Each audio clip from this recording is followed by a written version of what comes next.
ഇത് ഭ്രാന്തമായ സ്നേഹങ്ങൾ തമ്മിലുള്ള മത്സരമാണ്. മരണം അതെന്നാലും സംഭവിക്കും. ശരീരത്തോട് ഒട്ടിയുന്നവരുടെ വേർപാട് വേദനയാണ്. എന്റെ മുമ്പിൽ വരുമ്പോഴാണല്ലോ പെൺപിള്ളേരുടെയൊക്കെ വണ്ടി കംപ്ലൈന്റ് ആവുന്നത്. മിക്കവാറും ഈ വണ്ടിയും ഞാൻ തന്നെ സ്റ്റാർട്ട് ചെയ്യേണ്ടി വരും. സാർ എന്താ ആലോചിക്കുന്നത്? അല്ല, കംപ്ലൈന്റ് എന്താണെന്ന് ആലോചിക്കായിരുന്നു. നീ എപ്പോഴും പറയുന്ന കേൾക്കാലോ, മനസ്സിലാവാത്ത പ്രശ്നങ്ങളെന്ന്. രാമകൃഷ്ണേട്ടന് മനസ്സിലാവില്ല, അമ്മയ്ക്ക് മനസ്സിലാവില്ല, ചേച്ചിക്ക് മനസ്സിലാവില്ല. ഈ കുടുംബത്തിൽ ആർക്കും മനസ്സിലാവാതിരിക്കാൻ പറ്റാത്ത തരത്തിൽ എന്താ നിന്റെ പ്രശ്നങ്ങൾ?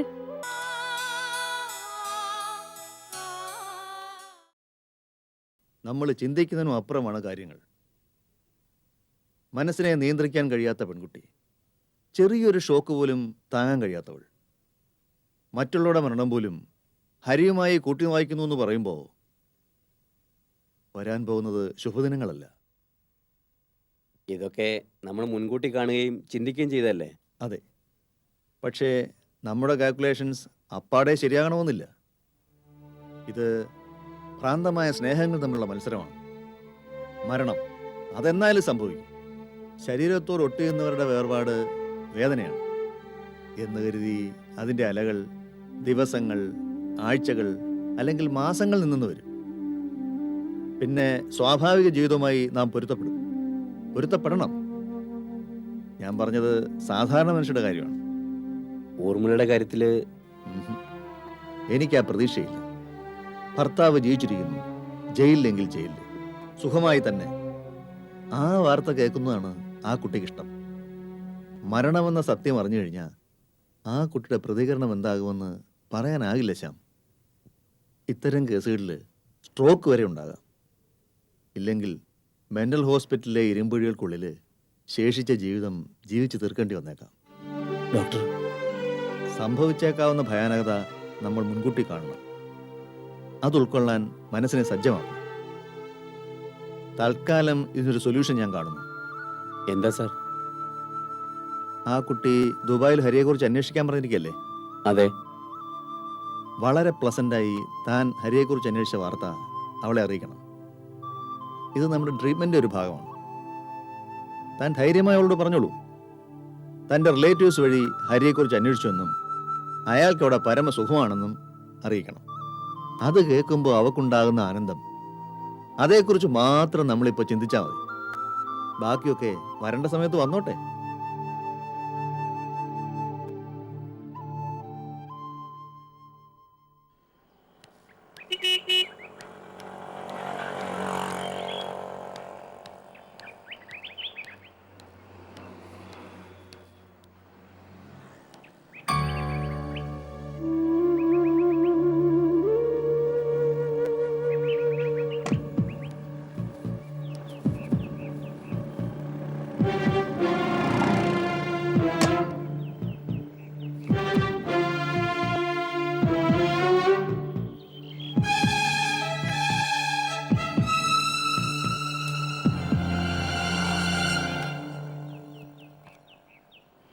അപ്പോ നിനക്ക് സൗഖ്യമല്ലേ?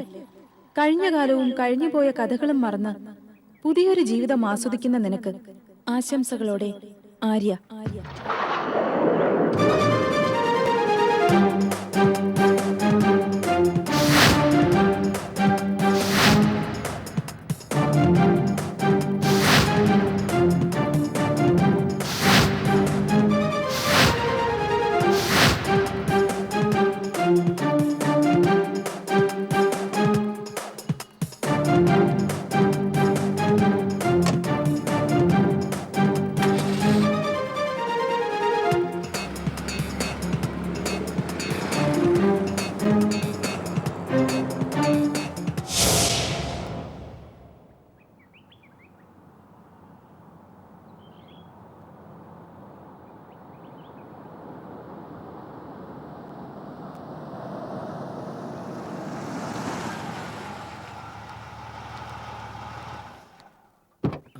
Hello sir. എന്താ എന്താ പറ്റിയേ? ടൂൾ കിറ്റ് ഉണ്ടോ? എന്തിനാ? കാറ് കേടായി, കംപ്ലൈന്റ് ചെക്ക് ചെയ്ത് നോക്കാനാ. എന്തായിരിക്കും കംപ്ലൈന്റ്? അറിയില്ല, ഓടിച്ചു വരുമായിരുന്നു, പെട്ടെന്ന് ഓഫായി, പിന്നെ സ്റ്റാർട്ടാവുന്നില്ല. ഓ,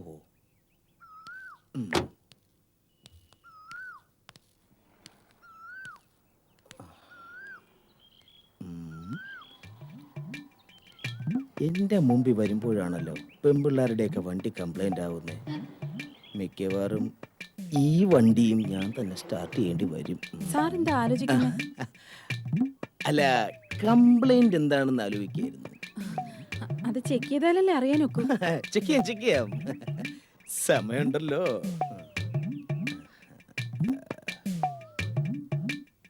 എവിടെ സ്ഥലം? ഇതോ ഈഞ്ചിക്കല? അതല്ല, പിന്നെ കുട്ടിയുടെ സ്ഥലം. ഓ, സ്വന്തം സ്ഥലം കുറച്ച് ദൂരെയാ. ആ. ഇപ്പൊ ഇവിടെ അടുത്ത താമസം. പള്ളിക്കൽ രാമകൃഷ്ണനല്ലേ? അതെ, എങ്ങനെ അറിയാം? പള്ളിക്കൽ രാമകൃഷ്ണനെ അറിയാത്തവരുണ്ടോ ഈ നാട്ടില്? കേരള രാഷ്ട്രീയത്തില് പടർന്ന് പന്തലിച്ച് നിൽക്കുന്ന തലയെടുപ്പുള്ള വടവൃക്ഷമല്ലേ? അങ്ങനെയുള്ള ഒരാളെ ആർക്കാ അറിയാത്തത്? മുൻപ് ഞാൻ ഒരുപാട് കേട്ടിട്ടുണ്ട്. പിന്നെ ആളെ തിരിച്ചറിഞ്ഞപ്പോ ആരാധനയോട് ദൂരെ മാറി നിന്ന് നോക്കിയിട്ടുണ്ട്. കണ്ട കൊതി തീരാതെ തിരിച്ചു പോയിട്ടുണ്ട്. പക്ഷേ ഞാൻ ഓർക്കുന്നില്ല. ഒത്തിരി പേരുണ്ടാവും ഈ ആരാധകരായിട്ട്. ഓ, എന്റെ പ്രസംഗം കേട്ട് ആരാധന തോന്നുന്നവര് നിരവധിയാ. അതൊന്നും സ്റ്റേജ് നിൽക്കുന്ന നമുക്കറിയാൻ കഴിയില്ലല്ലോ. ഉം, പിന്നെ പ്രത്യേകിച്ച് ഗേൾസ് കൂടിയാണെങ്കിൽ തീരെ അറിയാൻ കഴിയില്ല. ഉം. കാരണം മനസ്സിൽ ആരാധനയും സ്നേഹവും പൂഴ്ത്തിവെച്ച് കരിഞ്ചന്ത നടത്തുന്നവരാ അവര്. പക്ഷേ എനിക്കിഷ്ടം അത്തരം ആരാധകരെ. ശരീരത്തിൽ കസ്തൂരി ഗന്ധം ഒളിപ്പിച്ച് നടക്കുന്ന കസ്തൂരിമാനെ പോലെയുള്ള ഇത്തരം പെൺകുട്ടികളെ. അല്ല, കുട്ടിയുടെ പേര് പറഞ്ഞില്ല. ആര്യ. ഓ, കാഴ്ചയിലെ പോലെ ഒരു ആഠിത്യമുള്ള പേര്. ഈ പള്ളിക്കൽ രാമകൃഷ്ണൻ എന്നൊക്കെ പറയുന്ന പോലെ. ആ, പിന്നെ ഇവിടെ അടുത്ത് എവിടെ താമസം എന്ന് പറഞ്ഞേ? പറഞ്ഞില്ല. രാമകൃഷ്ണേട്ടൻ ചോദിച്ചതുമില്ല. ഈ കുട്ടിയുടെ ഒരു കാര്യം. അല്ലെങ്കിൽ ഈ പെൺകുട്ടികൾ ഇങ്ങനെ ചോദിക്കണം, എന്നാലേ അവർക്ക് അറിയൂ. അല്ലാതെ അറിഞ്ഞു പ്രവർത്തിക്കില്ല. എന്നാൽ പള്ളിക്കൽ രാമകൃഷ്ണൻ ചോദിക്കുന്നു. ഇനി പറയാലോ. ഇവിടെ അടുത്തൊരു വർക്കിംഗ് വിമൻസ് ഹോസ്റ്റലിലായിരുന്നു. ഇന്ന് മാറും ഇവിടെ അടുത്തൊരു ഫ്രണ്ടിന്റെ വീട്ടിലേക്ക്. പക്ഷെ ഫ്രണ്ടിനോട് പറഞ്ഞിട്ടില്ല. ഒരു സർപ്രൈസ് ഉണ്ടാക്കാനാ. അതെ, കുട്ടിയായിട്ട് ഇത്രയൊക്കെ പരിചയപ്പെട്ട സ്ഥിതിക്ക് ആ ഫോൺ നമ്പർ ഒന്ന് തന്നൂടെ?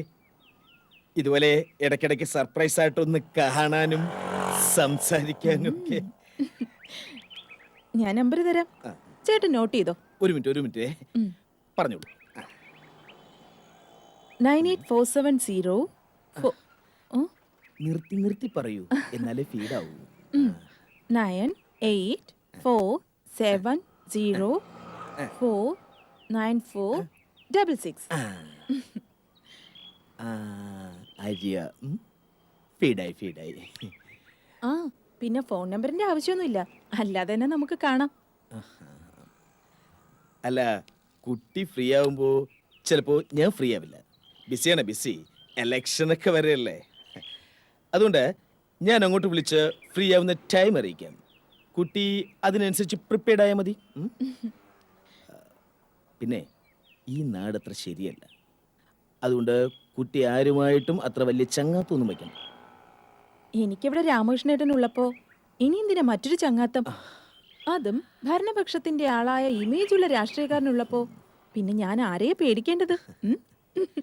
താൻ അല്ലെങ്കിൽ എന്തിനു ഭയപ്പെടണം? രാമകൃഷ്ണൻ തന്റെ ചെറുകൻ കീഴിൽ അഭയം കൊടുക്കുന്ന ഒരു കിളിക്ക് ആരെയും ഭയക്കാതെ പാറി പറന്ന് നടക്കാം. അതിന് ഈ ആകാശം മുഴുവൻ രാമകൃഷ്ണന് സ്വന്തമാ. ഉം. അയ്യോ, വണ്ടി നോക്കിയില്ല. ആ, ദേ ഉണ്ട്.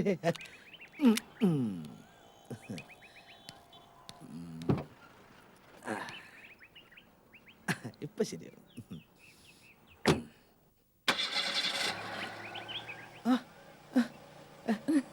സ്റ്റാർട്ടായി. രാമകൃഷ്ണൻ കൈവച്ച ഏത് വണ്ടി സ്റ്റാർട്ടാവും? ശരി രാമകൃഷ്ണേട്ടാ, എന്നാ കാണാം. കാണണം. കാണും, തീർച്ചയായും കാണുമെന്ന് മാത്രമല്ല, രാമകൃഷ്ണേട്ടന്റെ ചില്ലയില് ഈ കിളി ഒരു കൂടും മോഹിക്കുന്നുണ്ട്. തരാം. രാമകൃഷ്ണന്റെ കൂടെ ഒരു തണൽ മോഹിക്കുന്നത് തെറ്റല്ലല്ലോ. ഉം. ആദ്യം ഈ കൂടെ അടച്ചേക്കാം. പൊയ്ക്കോളൂ. Thank you. മെല്ലെ സൂക്ഷിച്ചു പോണേ. Be careful. ബൈ.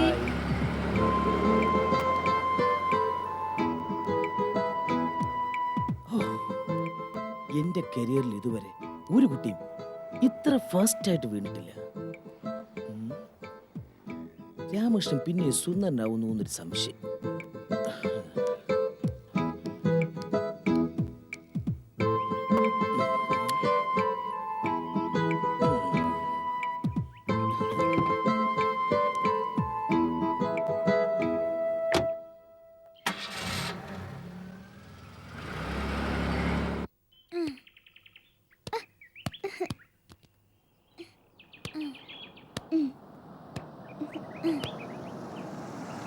ഹായ് അപ്പുമാമൻ.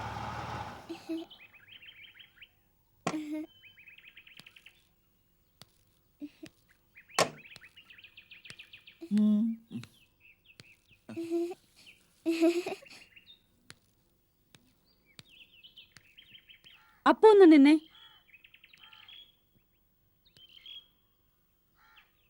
നിന്റെ മുഖം തട വല്ലാതെ.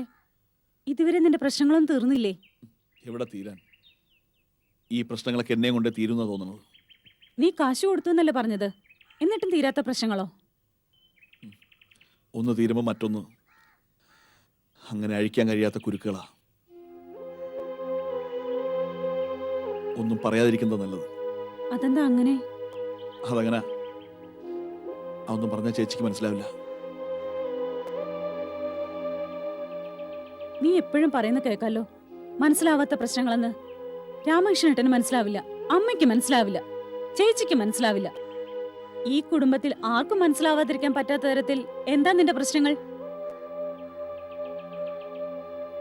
നിനക്ക് ഈ കാര്യങ്ങൾ അച്ഛനോടോ ഏട്ടനോടോ ആരോടെങ്കിലും ഒന്ന് പറഞ്ഞാൽ എന്താ? പരിഹരിക്കാൻ പറ്റുന്നതാണെങ്കിൽ പരിഹരിക്കാമല്ലോ. നീ ഒറ്റയ്ക്ക് മനസ്സിൽ കൊണ്ടു നടക്കുന്നതിനേക്കാൾ നല്ലതല്ലേ അത്? അങ്ങനെ ആർക്കും പരിഹരിക്കാൻ പറ്റുന്നതല്ല എൻ്റെ പ്രശ്നങ്ങൾ. പിന്നെ ഞാനായിട്ടുണ്ടാക്കിയതല്ലേ, ഞാനായിട്ട് തന്നെ പരിഹരിക്കുന്നതാവും നല്ലത്. കുടുംബത്തിനാകെ ഒരു താളം തെറ്റല. എന്റെ കാര്യവും ഇങ്ങനെയായി. ഇപ്പോ നിന്റെ കാര്യവും എന്തോ ഒരു ദോഷം പോലെ. തറവാട്ടിലേക്ക് മാറിയ ശേഷം ഇതേവരെ ഒരു സ്വസ്ഥതയും കിട്ടിയിട്ടില്ല. സ്നേഹത്തോടെയും സന്തോഷത്തോടെയും കഴിഞ്ഞ നാള് മറന്നു. അതൊന്നും തറവാടിൻ്റെ കുഴപ്പമല്ല. ഇതിനു മുമ്പ് നമ്മൾ ഈ തറവാടിൽ തന്നെ അല്ലേ വളർന്നത്. അന്ന് നമുക്ക് സ്നേഹത്തിനും സന്തോഷത്തിനും ഒരു കുറവുണ്ടായിരുന്നില്ലല്ലോ. അപ്പുമാമ നാളെ എന്താ കൊണ്ടുവരിക? നാളെ എന്താ വേണ്ടേ? നാളെ ഫ്രൂട്ട്സ് വേണ്ട, ഫ്രൈഡ് റൈസ് മതി. അതാ ഞങ്ങൾക്ക് ഇഷ്ടം. നാളെ വാങ്ങാം.